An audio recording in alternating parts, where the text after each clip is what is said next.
Hello guys! Hello! Sagittarius, welcome dito sa aking channel, Kapalaran 888 Sagittarius. Alamin natin Sagittarius ko ng messages, vibration, gabay energy para sa inyong lahat. Ito ay para sa full moon in lunar eclipse and Virgo. Okay. Panoorin nyo itong mabuti guys ha, kasi makakatulong to sa inyo. Okay, Sagittarius. Balance and perseverance. Wow. Okay, Saggy. Yung full moon in Virgo natin, ang total lunar eclipse, ay highlight niya or mag-illuminate sa buhay mo yung career, financial career, yung ambition mo sa buhay, yung life path, yung purpose mo sa buhay. Isang napakabilis na pagbabago ang magaganap sa professional mong pamumuhay. Yung direction mo sa profession ay posibleng mabilis siyang magbabago. Okay? Isang napakalaki na pagbabago ang magaganap sa trabaho. Pwedeng ma-promote ka, pwedeng manalo ka sa eleksyon. Okay? Kung tumatakbo ka sa Sagittarius na kandidato, pwede kang manalo sa eleksyon, pwede kang maging famous, pwedeng ma-promote ka sa mas mataas na leadership role. And dito sinasabi ng barahan na if, for example naman, may mga Sagittarius na stagnant sila sa career nila, and hindi, parang feeling nila ay wala na silang progress dito sa trabaho ito or sa career na to, dito sinasabi na yung eclipse ay posibleng magdala sa'yo ng unexpected opportunity or realization na parang magdadala to sa'yo ng motivation para i-let go yung trabaho hindi na para sa'yo, i-let go yung takot, and yakapin kung ano talaga ang, or hanapin kung ano talagang deserve mo na trabaho or career. Okay, balance and perseverance. Yon, sa Justice card. Dito sinasabi sa'yo, congratulations Sagittarius. Kasi, alam mo ba yung Sagittarius is sila kasama yung Libra, Sagittarius, Scorpio, sila yung pinakamasipag sa lahat ng zodiac sign. Etong Sagittarius, Libra, at Scorpio, pag sila yung naging kasama mo sa trabaho, sobrang smooth ng productivity. Okay? Ng production. So, dito sinasabi ng bara sa'yo na karmic justice.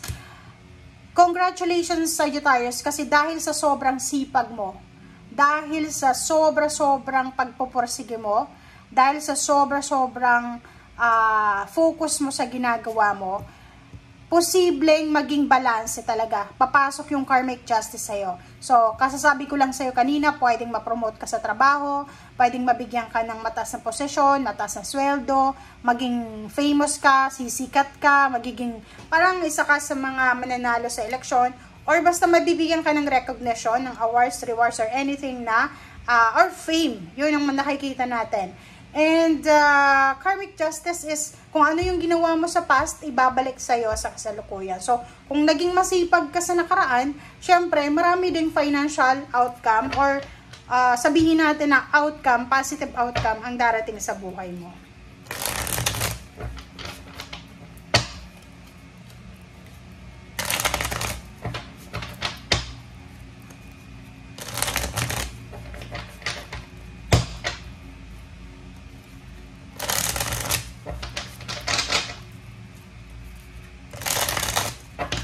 Okay, Sagittarius.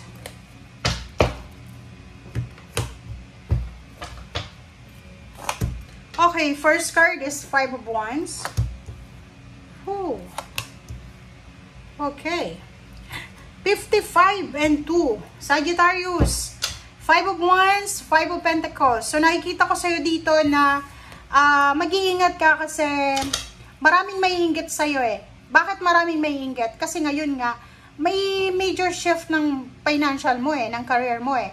Pwedeng maiinggit yung katrabaho mo, maiinggit yung kapitbahay mo, kapamilya, kasi financially magbabago yung takbo ng buhay mo. Okay? So, umiwas ka sa mga toxic na tao, umiwas ka sa gulo, umiwas ka sa kanila eh, kasi wala kang makukuha sa kanila. Okay? Next is High Priestess, makinig ka sa sinasabi ng iyong intuition. Okay? wag mong wag mong ibabaliwalain, makinig ka sa sinasabi ng iyong intuition. May mga financial, physical health problems kayo na posibleng pinagdadaanan sa buhay or pinagdaanan sa buhay. But luckily, sinasabi ng baraha sa'yo na may major change na mangyayari dito. So, pera nga, kaperahan, tungkol sa ambisyon mo, sinasabi sa'yo dito na hindi ka mawawala ng pera, hindi ka mawawala ng trabaho, mahahanap mo yung solusyon. Mahanap mo yung solusyon kung paano ka aasenso sa buhay.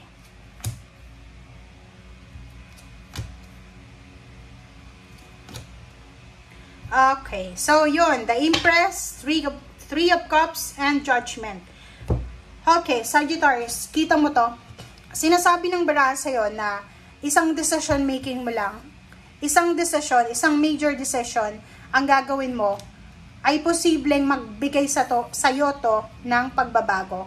Ibig sabihin, isang decision mo lang, isang pitik lang, isang action mo lang, posibleng mabago ang lahat. Okay?